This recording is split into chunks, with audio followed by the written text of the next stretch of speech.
Assalamualaikum warahmatullahi wabarakatuh. Bapak Ibu guru yang terhormat, kembali lagi di channel Guru Obat 21 Media Informasi dan Edukasi. Bapak Ibu, apa kabarnya? Semoga Bapak Ibu senantiasa sehat walafiat, yang sedang sakit diberikan kesembuhan, yang dalam kesulitan diberikan kemudahan.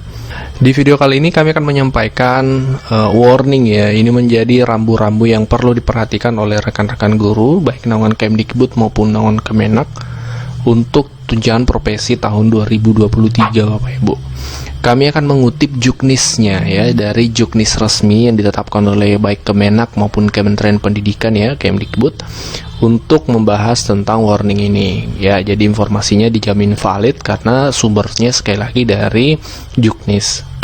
Kami mulai dari, ini perlu diketahui ya, jadi rekan-rekan guru Kemdikbud lebih baik ketika mengetahui juknis di Kemenak, guru-guru di Kemenak juga akan lebih baik ketika juga mau mengetahui seperti apa juknis di Kemdikbud ya. Seperti itu. Kami mulai pembahasannya dulu untuk naungan Kemenak ya. Jadi untuk juknis ya, petunjuk teknis tunjangan profesi guru tahun 2023 untuk naungan Kemenak itu sudah dikeluarkan Bapak Ibu ya oleh Kemenak melalui keputusan Direktur Jenderal Pendidikan Islam nomor 7475 tahun 2022. Ini tentang petunjuk teknis pembayaran tunjangan profesi bagi guru, kepala dan pengawas madrasah tahun anggaran 2023. Jadi regulasi ini dikeluarkan akhir tahun 2022 kemarin untuk mengatur TPG tahun 2023. Nah, dalam keputusan Direktur Jenderal Pendidikan Islam ini ada satu poin ya. Satu poin yang perlu diketahui oleh rekan-rekan guru menjadi warning. Di poin nomor 2 itu disebutkan tunjangan profesi tidak dibayarkan kepada. Jadi ada 6 kategori guru yang tahun 2023 ini tidak berhak mendapatkan tunjangan profesi meskipun sudah sertifikasi.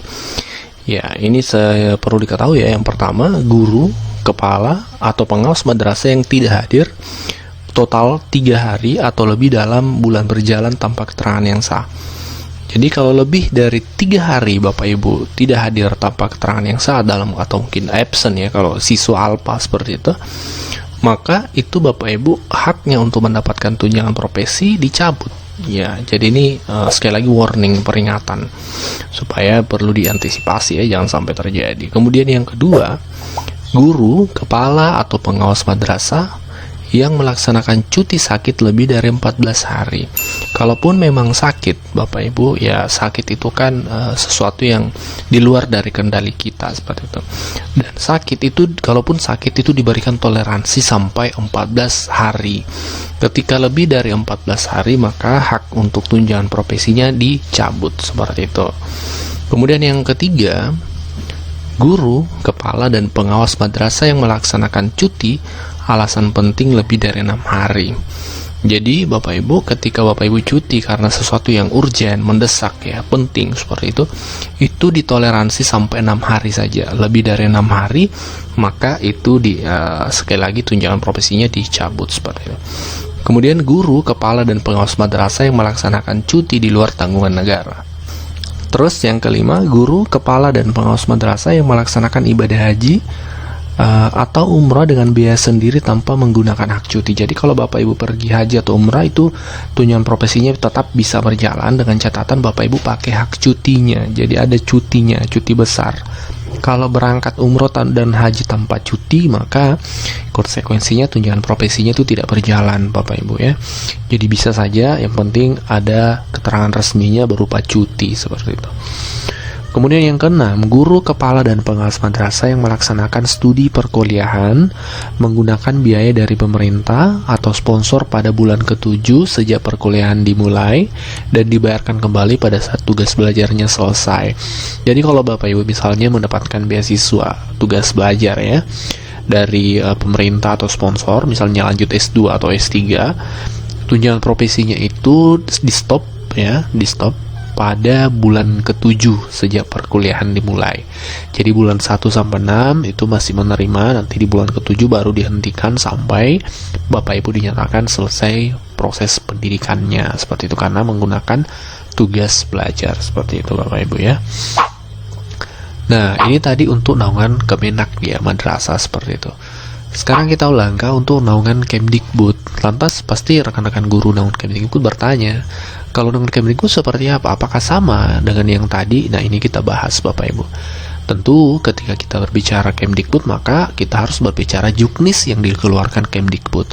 Karena berbeda ya, juknis Kemenak dengan Kemdikbud. Kalau Kemdikbud mengatur untuk TK, SD, SMP, SMA, SMK, SLB ya, seperti itu.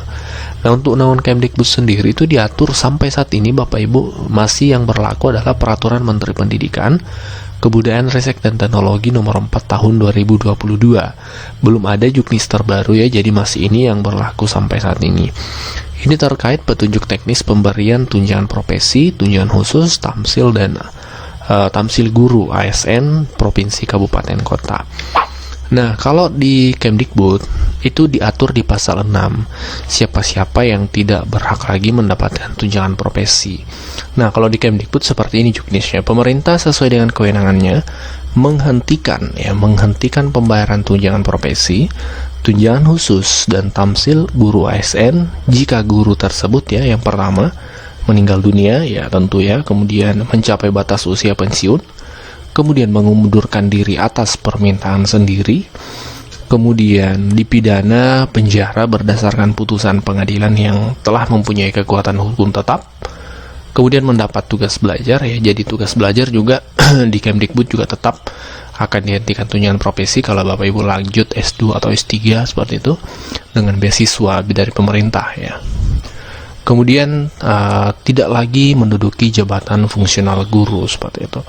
Artinya kalau Bapak Ibu berpindah dari guru ke struktural, maka tentu tunjangan profesinya juga akan dihentikan. Kalau Kemdikbud seperti ini saja juknisnya Bapak Ibu, jadi berbeda dengan Kemenak. Sekali lagi, juknis yang dikeluarkan Kemenak itu berbeda dengan juknis yang dikeluarkan oleh Kemdikbud seperti itu.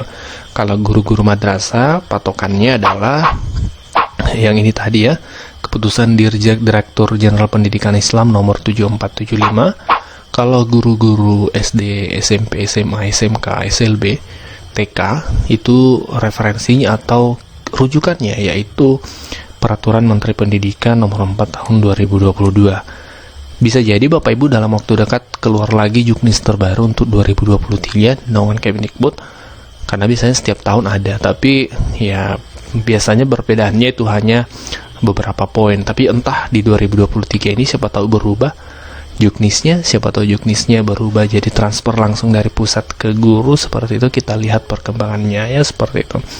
Demikian informasi hari ini, semoga bermanfaat. Wassalamualaikum warahmatullahi wabarakatuh.